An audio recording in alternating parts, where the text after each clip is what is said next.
जय हिंद। आशा है कि आप सभी अच्छे होंगे। आज बताने वाले हैं होली के बारे में। इसके बारे में होली के बारे में। हाँ, होली हम लोग क्यों मनाते हैं पता है किसी को? रंगों का त्योहार है ना, एक दूसरे को रंग लगाते हैं। इससे पहले कुछ न कुछ कथाएं होंगे, नहीं होंगे? कोई ना कोई होली मनाया होगा। कब मनाते हैं, क्यों मनाते हैं, इससे कुछ न कुछ कथा होगा ना।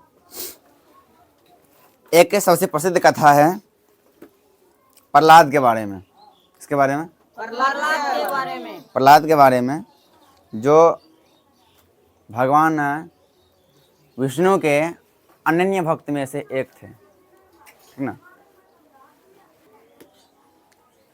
तो हम क्या समझेंगे होली क्यों मनाते हैं? तो ये जो है ना, हिरण्यकश्यप राक्षस, ये प्रहलाद के पिता थे। कौन थे? प्रहलाद के पिता। पहले जानते हैं इनका जन्म कब हुआ था, है ना। तो ये क्या करते थे, एक बार ना भगवान ब्रह्मा का तपस्या किया था, ठीक है। तो उसमें था क्या, इन्होंने एक वरदान प्राप्त कर लिया। बहुत भयंकर वरदान था, ठीक ना। ना दिन में मरेगा, ना रात में मरेंगे, हाँ, ना धरती पर, ना ही आकाश में, ना दिन में ना रात में, ठीक ना। ना मानव से, ना दानव से, ना भगवान से कोई मार नहीं सकता है कि ना अस्त्र से, ना ही शस्त्र से। तो ये इनका जो है वरदान था। तो पहले जानते हैं इनका जन्म कैसे हुआ, कहाँ हुआ, इनके पिताजी का नाम क्या थे, माताजी का नाम क्या थे, है ना, उसके बारे में जानते हैं। तो इसका देखेंगे जन्म पूर्व, मतलब कि जन्म से जो है ना पहले वाला कथा, ठीक है।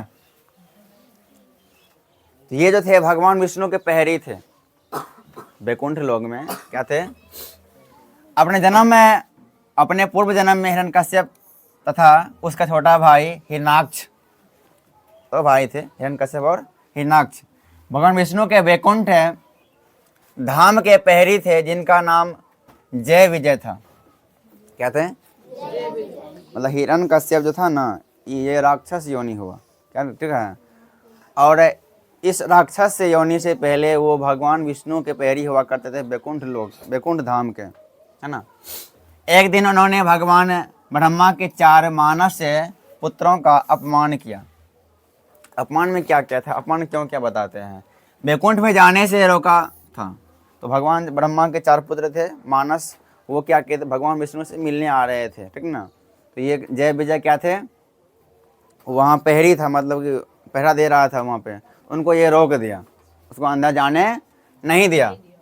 तब उन्होंने क्या किया, श्राप मिला। किसको? उस मानस, 4 मानस ने क्या किया, उनको श्राप दे दिया जय विजय को। किसको दिया था? जय विजय को। 3 जन्म तक असुर कुल में जन्म लेंगे तथा उनका वध भगवान विष्णु के हाथों होगा। मानस, भगवान ब्रह्मा के मानस पुत्र 4 थे, उन्होंने क्या किया, उन्हें श्राप दे दिया। कहा कि तुमने मुझे रोका, जाओ मैं तुम्हें श्राप देता हूँ, तुम 3 जन्म तक राक्षस कुल में जन्म लोगे और तीनों जन्म में क्या करेगा, उसे भगवान विष्णु मारेंगे। तो वही पहला जन्म क्या था, हिरण्याक्ष और हिरण्यकश्यप। दूसरा जन्म कौन सा है, रावण और कुंभकर्ण।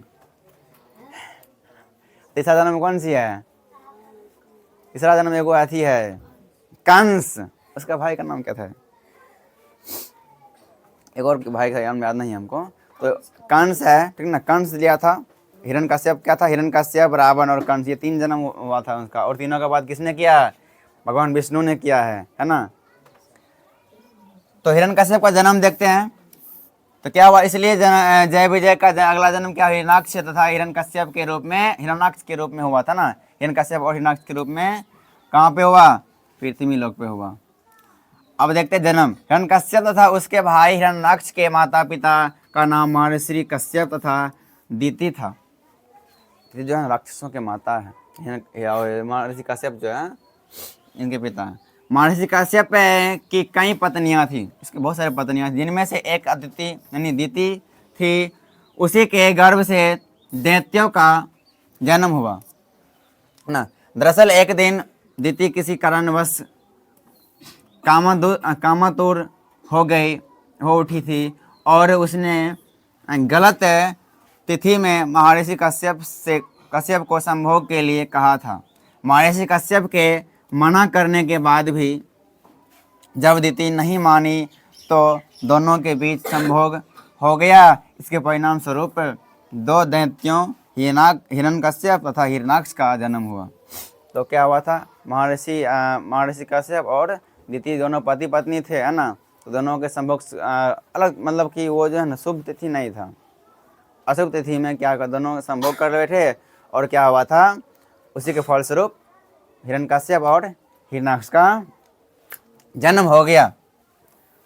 अब जानते हैं हिरण्यकश्यप की पत्नी का नाम क्या था। इसके पत्नी का नाम था कयाधु। क्या नाम था? कयाधु। कयाधु जिससे उसे प्रहलाद नामक पुत्र की प्राप्ति हुई थी।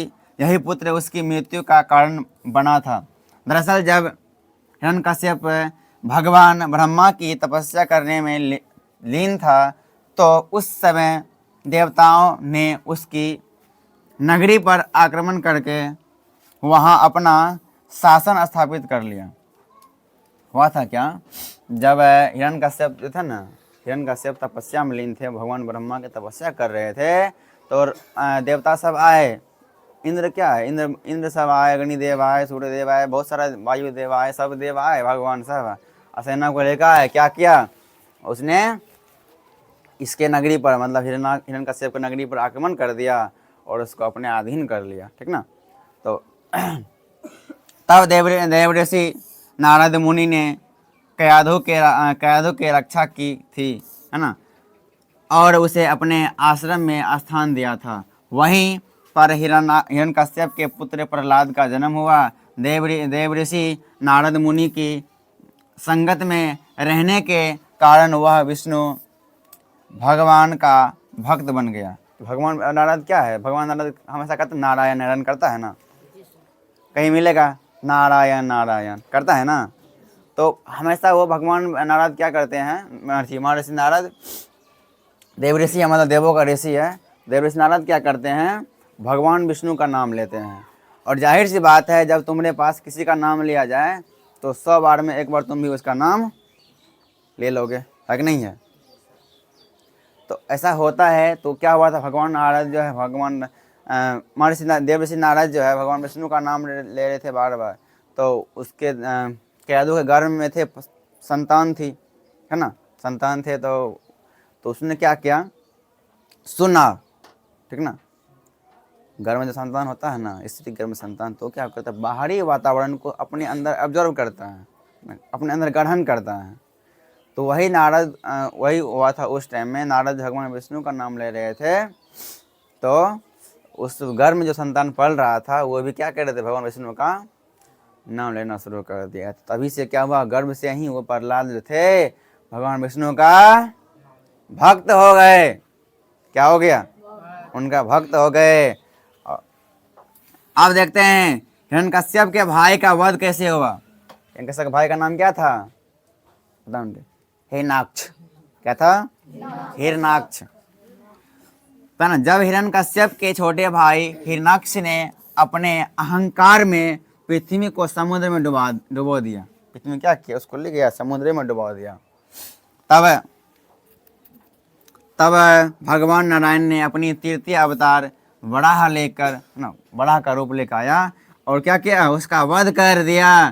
तब पृथ्वी को समुद्र से निकाल दिया। अपने भाई की मृत्यु से हिरण्यकश्यप इतना ज़्यादा क्रोधित हो गया, है ना, हो गया था कि वह विष्णु से बदला लेना चाहता था। इस कारण उसने भगवान ब्रह्मा की कठिन तपस्या की, ठीक ना। क्या किया, जब भगवान विष्णु ने किसका वराह का रूप लेकर आया था, ठीक ना, और हिरण्याक्ष का वध कर दिया और पृथ्वी को समुद्र से बाहर निकाल करके अपने पूर्व स्थान पर रख दिया, ठीक।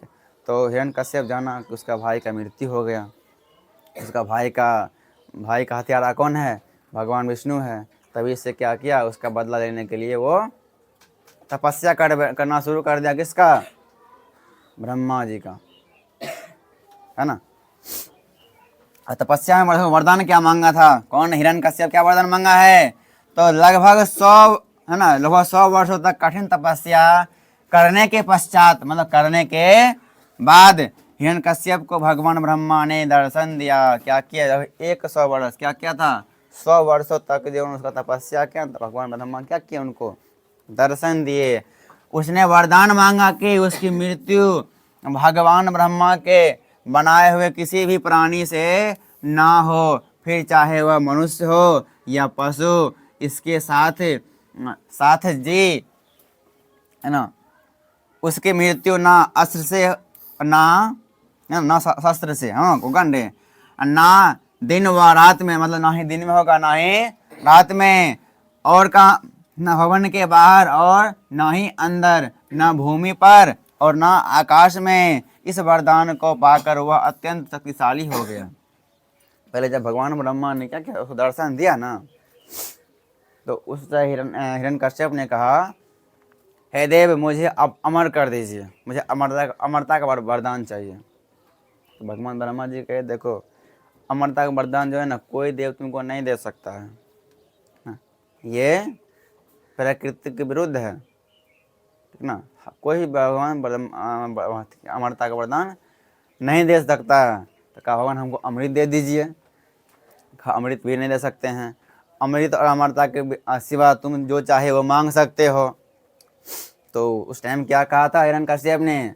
कहा, हमें ये वरदान दीजिए कि आपके बनाए इस दुनिया में कोई भी हमें ना मार सके। अब भगवान ब्रह्मा ने जितना भी जीव है सब वही बनाए हैं। किसने ने? ब्रह्मा जी बनाए हुए हैं। तो कोई जीव से वो मर सकता नहीं है, मर सकता है? कहा, तो ये तो हो गया। अब और इसमें ऐड करते हैं। क्या ऐड कर दिया? कहा कि ना मरेंगे दिन में, ना मरेंगे रात में, ये भी ऐड कर दीजिए। और क्या जोड़ दीजिए? कहा, ना मरेंगे अस्त्र से, ना ही शस्त्र से। और क्या जोड़ना है? तो ना ही आकाश में, ना ही धरती पर, ठीक है, ना देव से ना दानव से, किन्हीं से ना मरेगा वो। ऐसा वरदान ले लिया था, ठीक ना। कहा भगवान ब्रह्मा क्या? तथास्तु। कहा, ठीक है, ठीक ना। ऐसा कहा करके भगवान ब्रह्मा अंतर ध्यान हो गए। हिरण्यकश्यप का अत्याचार हुआ प्रहलाद। अब देखते हैं, जब किसी के पास शक्ति आ जाए, पैसा आ जाए, धन आ जाए, उसको घमंड तो होगा ही ना, नहीं होगा? जरूर होगा। ऐसा प्रकृति का नियम है कि नहीं है? जिसके पास है वो घमंडी हो जाता है अपने आप। तो जब उसके पास वरदान आ गया, कहा हमको तब कोई मारे नहीं सकता है। तो उसने क्या किया? गया, सगठे विजय प्राप्त कर लिया, भगवान को सबको जीत लिया, है ना, इंद्रदेव को जीत लिया, इंद्रासन प्राप्त कर लिया। उसके बाद क्या क्या कहा कि सब जितना भी है, देव है, दानव है, आदमी है, जिसने उसके राज्य में आदमी है, कहा सब मेरी पूजा करो। कोई भगवान विष्णु का पूजा करेगा, उनका वध कर दिया जाएगा, ठीक ना। अब क्या करेगा लोग तो डर होगा, उसको लोग मार नहीं सकता है। मार सकता है? नहीं मार सकता है। तो उसने क्या किया? सब डर से उनका पूजा करना शुरू कर दिया, और भगवान विष्णु का पूजा क्या किया? करना त्याग दिया। लोग डर गए सो मर गए। मतलब भगवान विष्णु कहा, तुम डर गया तो हम तुम्हारा रक्षा क्या करेंगे? कहा, तब तक तुम उसी का पूजा करते रहो, ठीक है। अब देखते हैं प्रहलाद पर अत्याचार कैसे हुआ। प्रहलाद का जब जन्म हुआ, तो भगवान ब्रह्मा से यह वरदान पाकर उसने तीनों लोगों पर अधिकार कर लिया तथा इंद्र का भी आसन छीन लिया। जगह जगह उसने अधर्म के कार्य किए तथा ऋषि मुनियों की हत्याएं किया। नहीं, वह स्वयं को भगवान मानने के लिए लोगों को बाध्य करने लगा, लेकिन स्वयं उसका 5 वर्ष का पुत्र प्रहलाद विष्णु भक्ति में लीन रहता, ना। प्रहलाद था ना, वो उस टाइम में 5 वर्ष का था। जब हिरण्यकश्यप को पता चला कि ये जो है ना भगवान विष्णु का पूजा करते हैं। उस समय कितना वर्ष का था? 5 वर्ष का था। शुरू में तो उसने अपने छोटे से पुत्र को धमकियाँ दी, लेकिन जब वह नहीं माना तब उसने उसकी हत्या के कई षड्यंत्र रचे। हिरण्यकश्यप के द्वारा प्रहलाद को सांपों से भरे कक्ष में रखना, हाँ ठीक ना, हाथियों के पैरों के सामने फेंकना, हाथियों पर्वतों से गिराना, अग्नि में जलाना, है ना, इत्यादि बहुत सारा सम्मिलित है कि नहीं है। किंतु हर बार प्रहलाद की भगवान विष्णु के द्वारा रक्षा कर दी जाती है। देखो, जब भगवान पे आता है ना आशा कि हमें भगवान रक्षा करेंगे, है ना, हमें ध्यान देंगे, तो हमें कुछ नहीं होता है। जिस समय लोगों पर क्या किया था उसने, हिरण्यकश्यप ने कहा कि भगवान विष्णु की पूजा नहीं करेगा, हमेरा पूजा करेगा, नहीं तो मार दिया जाएगा, तो लोग सब डर गए, ठीक ना। बहुत सारे लोग जो है डर करके उसका पूजा करना छोड़ दिया, भगवान विष्णु की पूजा करना।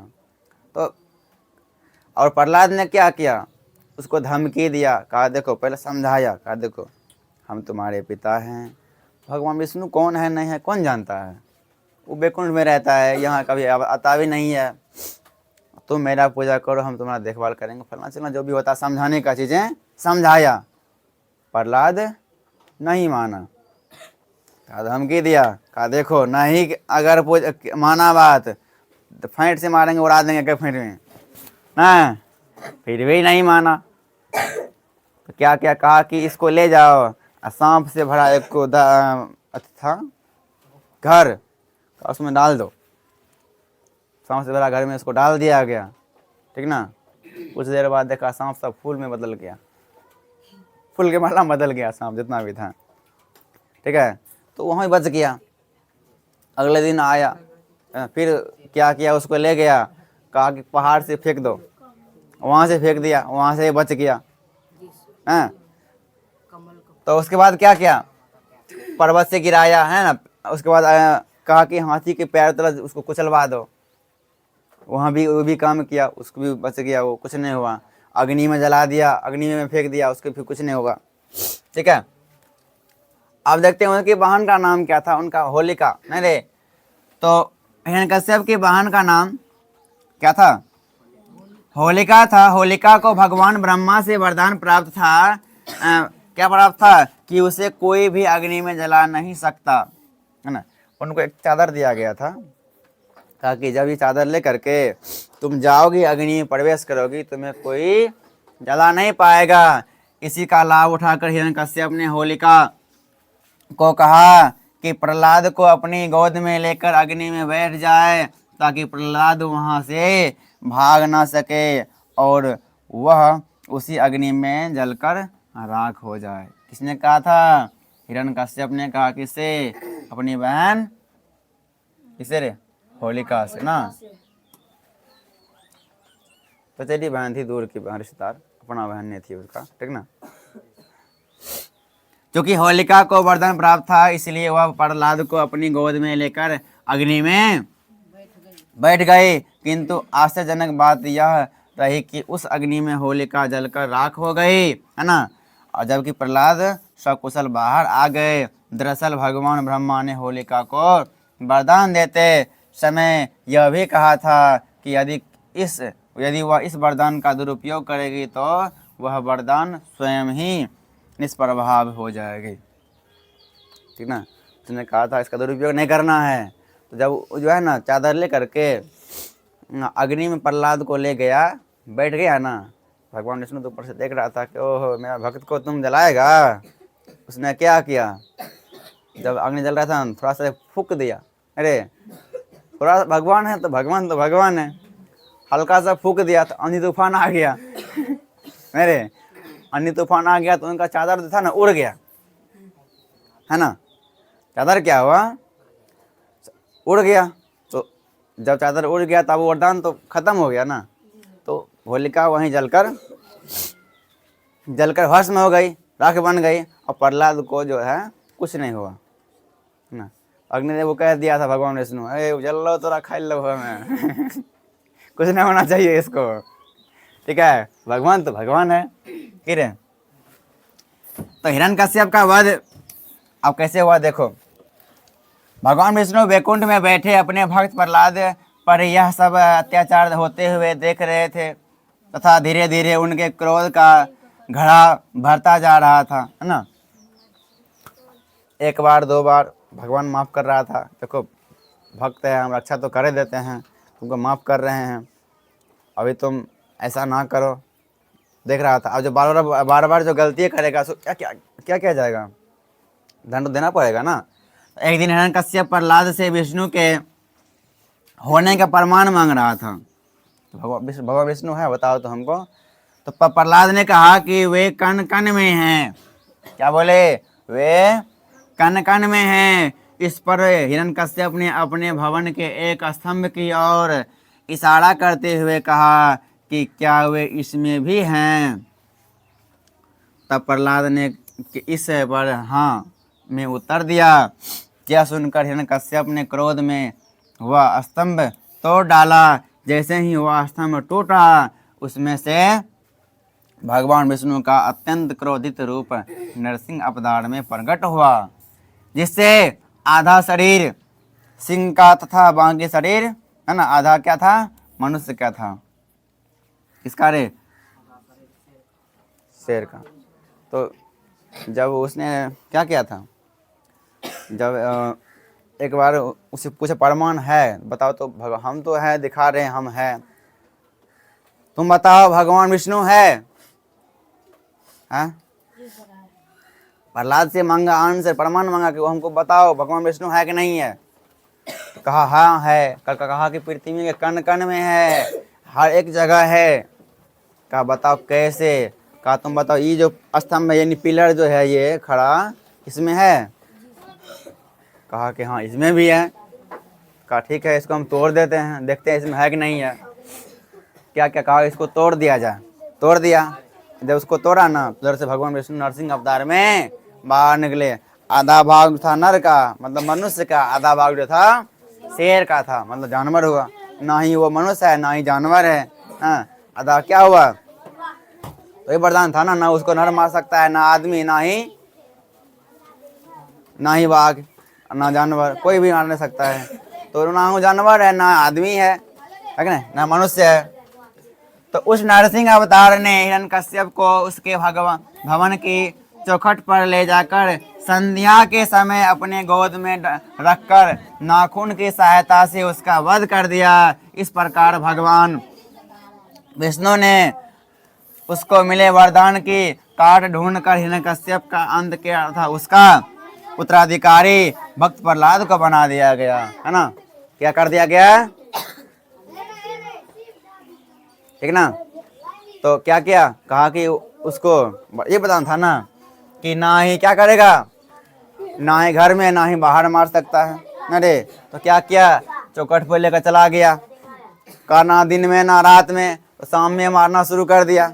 अरे कहा कि ना धरती पर ना आकाश में, गोदे में बैठा दिया उसको, गोद में लटा दिया, यही था ना। कहा ना अस्त्र से ना शस्त्र से, ना कुंडे से पेट फाड़ दिया उसका, नहीं फाड़ दिया। कहा जो हमारे पास कुछ अस्त्र नहीं है ना अस्त्र है कुछ नहीं है, जहाँ मार देते हैं तुमको। हिरण्यकश्यप का अगला जन्म कब हुआ बता देते हैं। तो जय विजय को 3 बार राक्षस कुल में जन्म लेना था, जिनका जन्म है ना वध भगवान विष्णु के अवतार के हाथों में ही होना था। हिरण्यकश्यप व हिरण्याक्ष तो उनका पहला जन्म था ना, इसलिए अपने दूसरे जन्म में दोनों फिर से राक्षस कुल में जन्म लेंगे ना। हिरण्यकश्यप अगला जन्म कहाँ लेंगे, महर्षि विसर्वा के कुल में रावण के रूप में हुआ कि नहीं हुआ। और जो लंका का राजा था, जबकि उसके छोटे भाई कुंभकर्ण, है ना, क्या था, छोटे भाई हिरण्याक्ष का जन्म कुंभकर्ण के छोटे भाई कुंभकर्ण के रूप में हुआ था। इन दोनों का वध स्वयं भगवान विष्णु के ही अवतार श्री राम के हाथों हुआ कि नहीं हुआ। अब तो ये हम समझ गए कि हिरण्यकश्यप का वध कैसे हुआ। जब अरे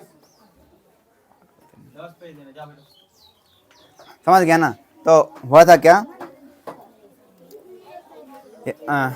हिरण्यकश्यप का वध हो गया, होलिका का वध हो गया। जिस दिन होलिका का वध हुआ था ना, उस दिन क्या होता है, वो हम लोग धुरखेल मनाते हैं उस दिन, और अगले दिन क्या करते हैं, उसी के होली मनाते हैं ना। तो होलिका दहन आज है, तो जब भी हो, तो जिस दिन होलिका का दहन होता है, होलिका को हम मारते हैं, लकड़ी उकड़ी जला करके वहाँ अग्नि लगाते हैं, होलिका दहन करते हैं, है ना। और अगले दिन हम लोग अच्छे से होली खेलते हैं। अब रखते हैं अलग अलग होली जो है ना, अलग अलग रूप में मनाते हैं ना।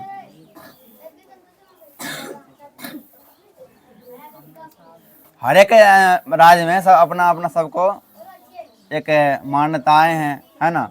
तो क्या करते हैं, अपना अनुसार होली मनाते हैं। पहला है यहाँ वृंदावन मथुरा में होली कैसे मनाते हैं, देखते हैं। उत्तर प्रदेश के ये मंदिर है ना, मंदिर शहर होली मनाने के लिए जगह जगह हैं। होली के अनूठे उत्सव का अनुभव कराने के लिए हर साल मार्च के महीने में दुनिया भर के लोग इन दो शहरों में जाते हैं, है ना।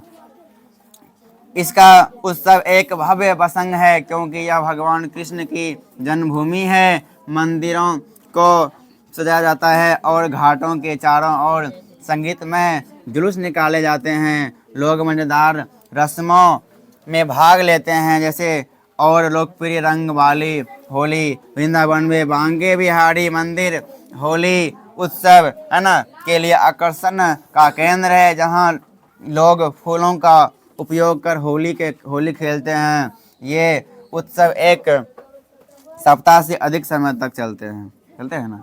तो वृंदावन में अच्छे से होली मनाते हैं, जहाँ भगवान कृष्ण का जन्म हुए थे, है ना, जन्मभूमि है नहीं हरे। ये उत्तर प्रदेश में वृंदावन है, पंजाब में है। अब है पंजाब में होली कैसे मनाते हैं, देखते हैं। पंजाब में ना एक त्यौहार है जो हिंदू त्यौहार होली के साथ मेल खाता है। यह 3 दिवसीय त्यौहार है, जहां सिख अपनी सैन्य शैली और साहस का प्रदर्शन करके त्यौहार मनाते हैं। इसमें घुड़सवारी, रंगों के साथ खेलना, भांगड़ा, संगीत बजाना और कविता पाठ करना जैसे कई मजेदार समारोह शामिल है। बहुत सारा होता है ना, इसमें अपने अकॉर्डिंग मनाते हैं। लेकिन होली में क्या रंग गुलाल छिड़कते हैं, तो वही रंग गुलाल इसमें उड़ाते हैं। अब है कहाँ पे, राजस्थान में देखते हैं।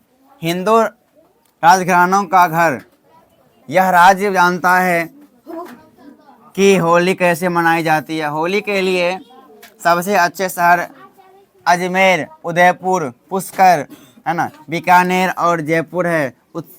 उत्सव की शुरुआत होलिका के पुतलों को जलाने और होली की पूर्व संध्या पर अलाव जलाने से होती है। अगले दिन लोगों को लोक संगीत का आनंद लेते हुए देखा जा सकता है। राजस्थान में माली होली जैसी विविधता भी है कि नहीं है। इस तरह से हम लोग राजस्थान में बहुत सारे लोग अलग अलग मनाते हैं। अब देखते हैं केरल में होली कैसे मनाई जाती है। केरल में इसका नाम है मंजुल कुली है। होली वहाँ का नाम अलग कर दिया गया, लोग अपने अकॉर्डिंग रख दिया नाम। और कुछ मंदिरों में कोकनी समुदाय, है ना, डुम्बी और गौर श्रावत ब्राह्मणों द्वारा मनाया जाता है। अनुष्ठानों में होली की पूर्व संध्या पर अलाव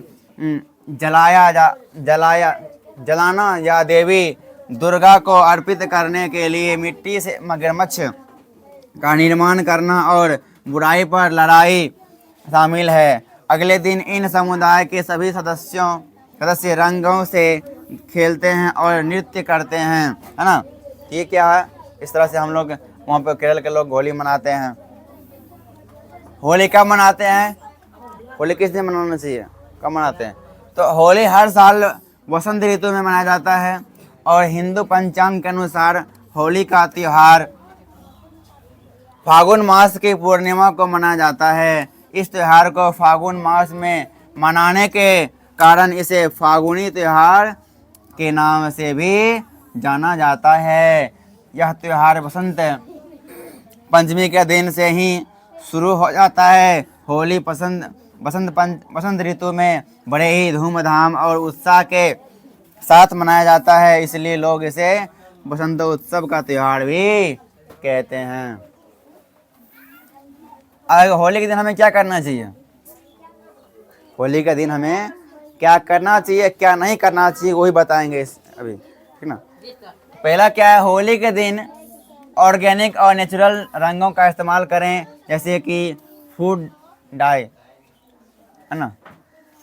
इस दिन आप जो कपड़े पहने उसे आपके पूरे शरीर ढका होना चाहिए, ताकि जब कोई दूसरा व्यक्ति आपको केमिकल्स से बने रंग लगाए तो आपकी त्वचा कपड़ों की वजह से बच जाए। मतलब हमारी त्वचा होती है ना, हमारी स्किन जो होता है बहुत कोमल होता है, मुलायम होता है, और केमिकल वाला जब रंग डालते हैं ना तो हमारे त्वचा को हानि पहुंच जाती है। इसलिए कहता है हमें कपड़ा अच्छा से पहनना चाहिए, और कोई अदर आदमी जो केमिकल युक्त रंग हमको डालते हैं तो हमें त्वचा अच्छा होगा, मतलब बच जाएगा। इसीलिए अच्छा से कपड़ा पहन करके तब होली खेलना। ऐसा नहीं कि आप शर्ट पैंट खोल लेना, मतलब कि एगो पहन लेना हाफ पैंट चल लेना होली खेलने के लिए, ऐसा नहीं करना है, ठीक ना। गंजी वंजी नहीं पहनना, बढ़िया से पहन लेना, कुर्ता पैजामा ढाल लेना बढ़िया से, ताकि अंदर रंग ना जाए अच्छा से। अब कहता है अपने चेहरे, शरीर और बाल पर कोई भी तेल लगा ले, ताकि जब आप रंगों को नहाते वक्त छुड़ाने की कोशिश करें तो वे आसानी से छूट जाए। मतलब कि हमारे कहते शरीर बाल में जो है ना, बाल में तेल लगा लेना, सरसों का तेल, नारियल का तेल, कोई भी तेल लगा लेगा ना तो उसमें अगर रंग डालता है ना तो जल्दी शरीर नहीं लगेगा, तो अच्छा है रंग, ठीक ना। अगर रंग से चाहता है बचने के लिए सरसों का तेल खूब लगा लेना अपने हर शरीर पे, कपाड़ में, हाँ, ठीक ना। तो उससे क्या होगा, कोई रंग डालेगा ना जल्दी शरीर में रंग नहीं पकड़ेगा, समझा। तो ऐसा करना है होली में, ताकि लोग रंग भी डाल दे तो बच जाए, तो अच्छा रहेगा, है ना। तो अगर स्वास्थ्य अच्छा है तो अच्छा ही है ना। रंग से खेलने के बाद अगर आपको कोई भी शारीरिक परेशानी होना शुरू हो जाए तो तुरंत अपने नज़दीकी अस्पताल में इलाज करवाए। मतलब होता है कोई किसी को इन्फेक्शन होता है रंगों से, ना होता है, एलर्जी हो जाता है, तो कि जब इसको एलर्जी होता है तो क्या करेगा, रंग से दूर रहना चाहिए उसको। अगर कोई दिक्कत आ जाए तो बगल का अस्पताल में डॉक्टर से दिखा लेना चाहिए। अस्थमा पीड़ित व्यक्ति यानी फेस मास्क का उपयोग रंग खेलते वक्त जरूर करें, है ना। सर पर आप टोपी का इस्तेमाल कर सकते हैं ताकि बालों को नुकसान ना पहुंचे, टोपी लगा लेना चाहिए, बाल को नुकसान नहीं पहुंचे। नहीं, अब कहता है क्या नहीं करना चाहिए होली के दिन, क्या नहीं करना चाहिए, देखते हैं। केमिकल से बने रंग या सिंथेटिक रंग का इस्तेमाल बिल्कुल ना करें। जो रंग केमिकल से बना होता है उसका इस्तेमाल नहीं करना चाहिए। रंगों को किसी भी व्यक्ति के आंख, नाक, मुंह और कान में ना डाले, शरीर पर डाले, ना कान में डालो, ना आंख में, ना नाक में, ना मुंह में, है ना। ये सब अंग में नहीं डालना है।